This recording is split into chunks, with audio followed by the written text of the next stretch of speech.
Good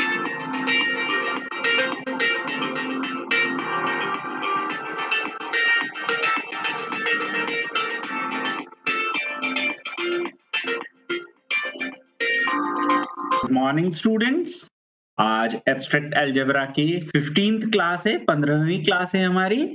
और आज हम लैग्रांज थ्योरम्स के बारे में पढ़ेंगे।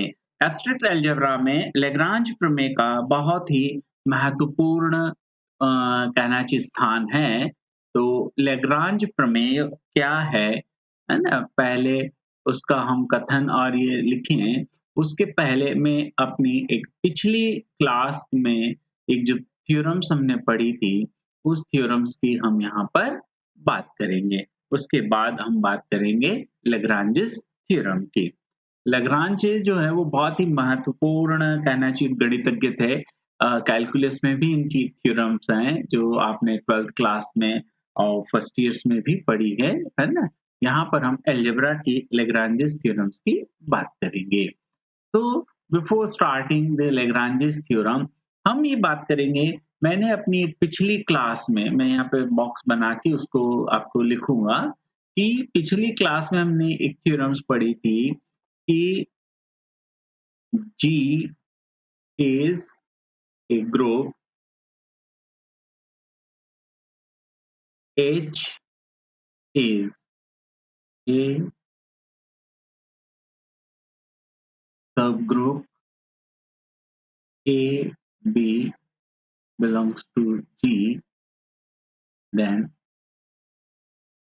either है ना? इधर भी बोलते हैं, इधर भी बोलते हैं, either HA intersection HB equal to 5 और HA equal to HB।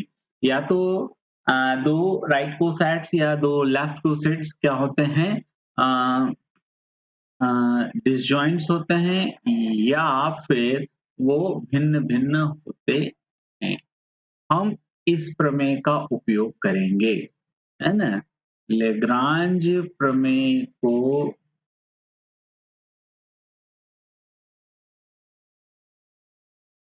सिद्ध करने में इस प्रमेय ना इस प्रमेय का उपयोग करेंगे। ध्यान रखें, ये हमको ध्यान रखना है, ठीक है? अब मैं लैग्रांज थ्योरम का स्टेटमेंट लिखता हूँ। तो लैग्रांज थ्योरम का स्टेटमेंट्स जो है, कथन जो है ना? किसी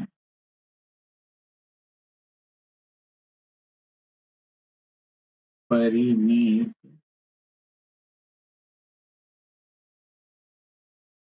समूह के प्रत्येक उप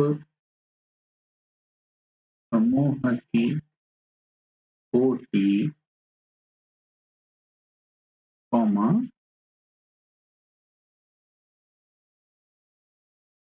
समूह की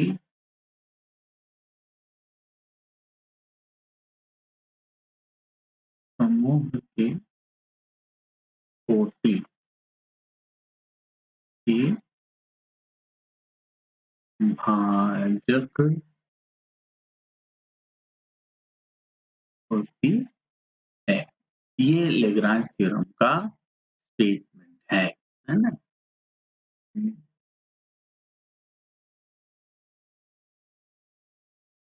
order of each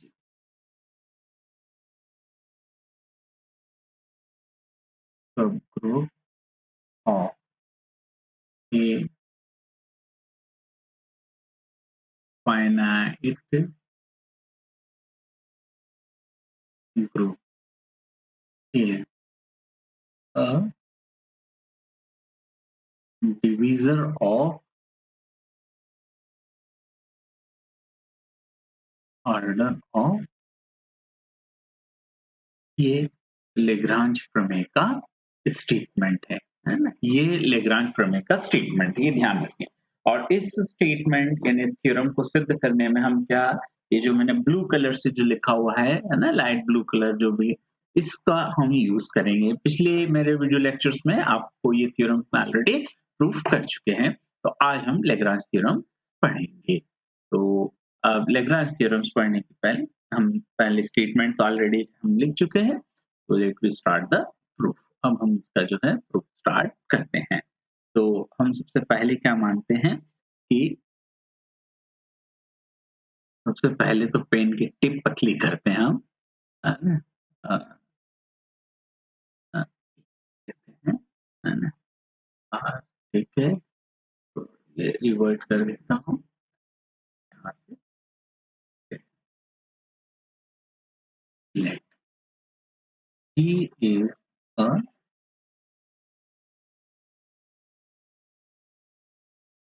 finite group, है ना? जी क्या है? एक फाइनाइट ग्रुप है। अब जी अगर एक फाइनाइट ग्रुप है तो इसका कोई ऑर्डर होगा, तो let G is a finite group with order n, है ना? तो मतलब ऑर्डर ऑफ जी क्या है? n है। इसका मतलब क्या हुआ कि देयर आर n डिस्टिंक्ट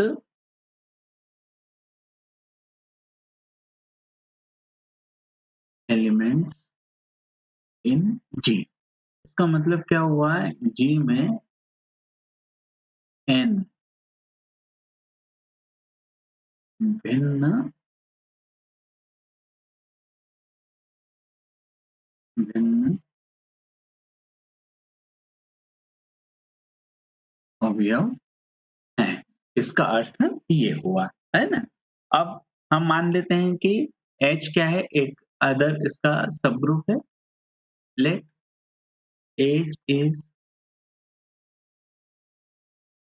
ए सब ग्रुप ऑफ G, है ना? तो अब देखो आप, G क्या है? फाइनाइट ग्रुप है ना? तो डेफिनिटली क्या होगा?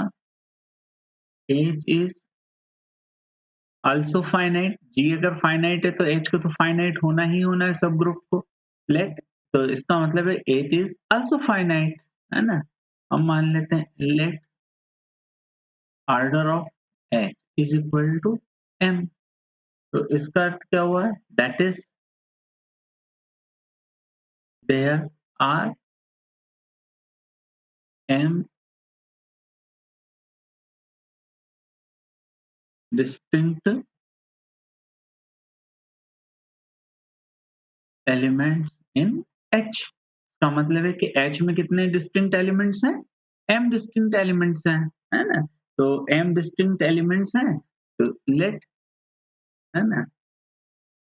Late they are H1, H2, H3 से H4 dash dash dash dash, और हमने मान लिया कितने? HM। तो ये M डिस्टिंक्ट एलिमेंट्स हैं, है ना? इनमें से none of them are equal, इनमें से कोई भी इक्वल नहीं है ना? अब हम मानते हैं late A belongs to G be any arbitrary element, है ना? ये कोई स्वेच्छ अवयव है, मतलब हम कोई भी अवयव ले सकते हैं जी में। तो हमने ये अवयव ले लिया, ठीक है? तो हमने ऐसे ये एक एलिमेंट या एक अवयव लिया। तो अब आप देखिए हमारे पास A फिक्स हो गया और H1, H2, है ना? ये सब किसको बिलोंग कर रहे हैं? कैपिटल H को बिलोंग कर रहे हैं। तो अगर हम इसका राइट कोसेट्स बनाएं, है ना? तो आप देखिए कि राइट कोसेट्स जब बनेगा, है ना? तो एच ए जो है, तो एच ए, एच ए, है ना? तो H A equal to, H A में क्या होगा? एक एक एलिमेंट तो आपका H1 ए आएगा, ठीक है? फिर दूसरा एलिमेंट क्या होगा आपका H2A होगा, तीसरा एलिमेंट आपका H3A होगा। ऐसे आपके कितने एलिमेंट्स हैं? m एलिमेंट्स हैं, तो ये क्या हो गया आपका HMA, है ना? अब ये जो है ये आपका क्या हुआ? Is a right coset. ये हमारा एक राइट कोसेट है। दक्षिण सह समुच्चय, ये हमारा एक राइट कोसेट है। अब आप देखिए कि ये अगर हमारा एक राइट कोसेट्स हैं, तो डेफिनिटली ये सब क्या है? डिस्टिंक्ट होंगे ना, ये सब अलग-अलग होंगे, कोई भी एक जैसा नहीं हो सकता। इसका मतलब क्या हुआ आपका H1A, H2A, H3A, dash dash HMA are distinct, है ना? क्यों? अगर आप इनमें से किन्हीं 2 को अगर मान लेंगे, तो सपोज़ करो, है ना? मान लिया contrary,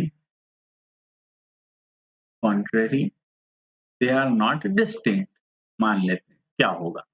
contrary they are not distinct, अगर हम इसको डिस्टिंक्ट नहीं माने तो क्या फ़र्क पड़ेगा? तो contrary they are not distinct, है ना? विलोमतः माना कि यह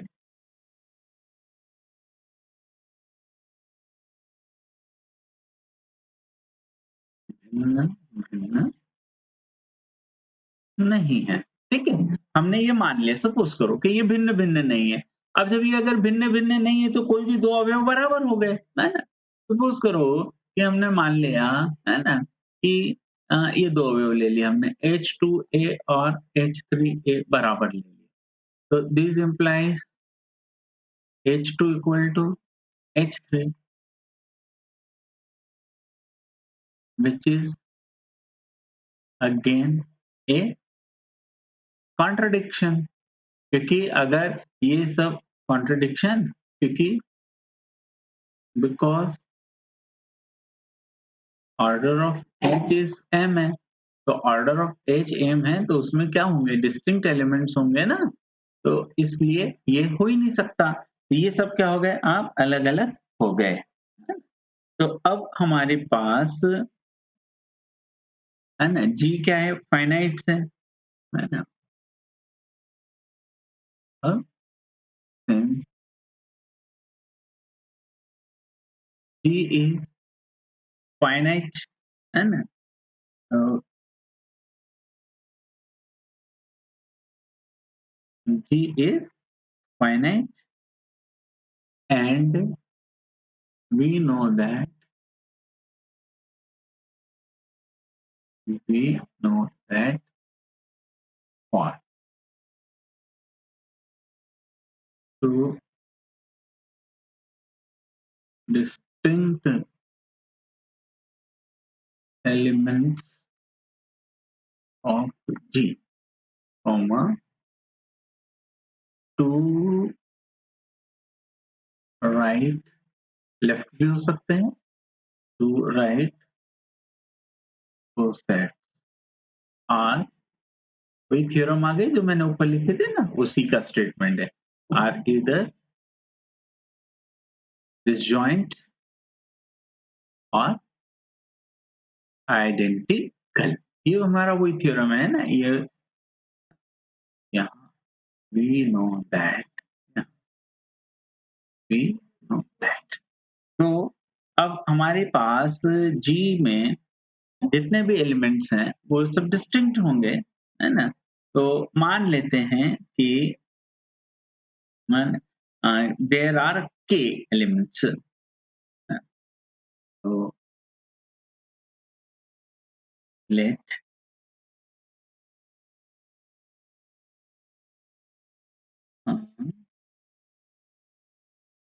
late a be the number of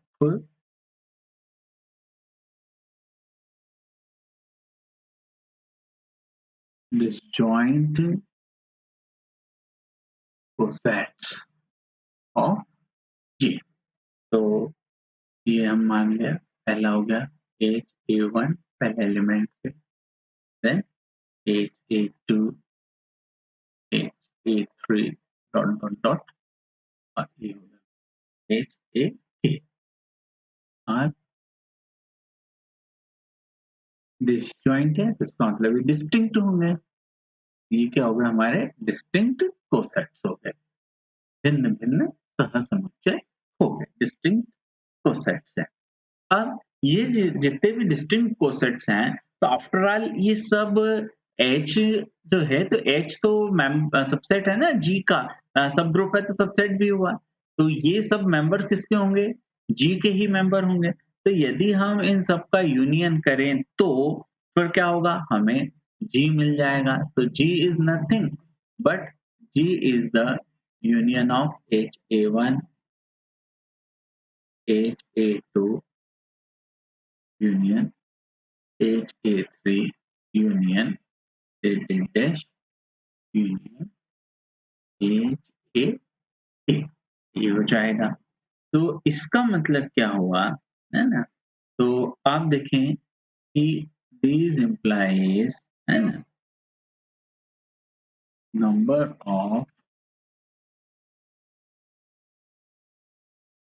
elements in G equal to number of elements in HA1 plus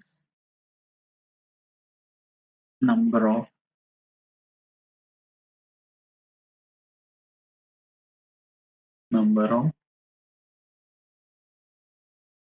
elements in HA2 plus dash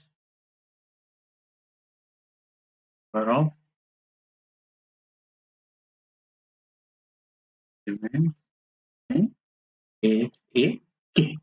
अब आप देखें कि number of elements in G, तो number of elements in G का मतलब क्या हो गया, ऑर्डर ऑफ जी।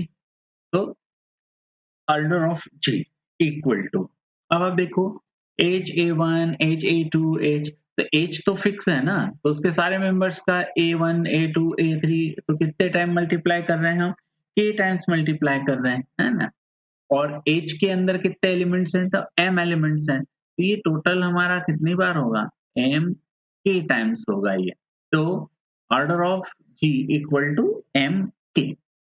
अब यहाँ से आप देखें order of G equal to और M, तो M क्या है आपका, ऑर्डर ऑफ H है, तो ऑर्डर ऑफ H, यहाँ से आपके पास क्या कंक्लूजन निकलता है, K is nothing but K is equal to order of G upon order of H. So it implies an order of H, order of, this implies order of H is a divisor of order of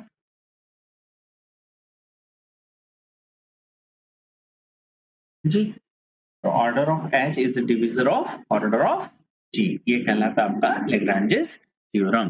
ये बहुत important theorem है और इसको आपको बहुत अच्छे से करना है, और जब भी आपके ऑफलाइन क्लासेस स्टार्ट हो जाएंगे उस समय इस थ्योरम्स को तक आप अच्छे से याद कर लेना है, क्योंकि इसके साथ में एक मैं होमवर्क के रूप में आपको एक थ्योरम दे रहा हूँ जो आपको अच्छे से पढ़ लेना है। अगर उसके प्रॉब्लम्स आए मैं आपको उसका पीडीएफ दे दूंगा, है ना?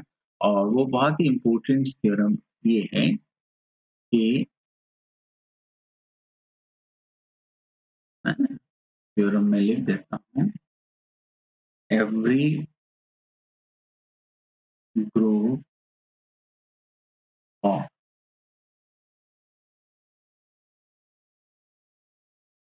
Prime order is, right click, every group of prime order is cyclic.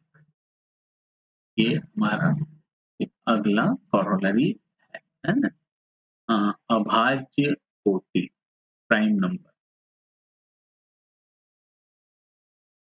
अभाज्य कोटि का प्रत्येक समूह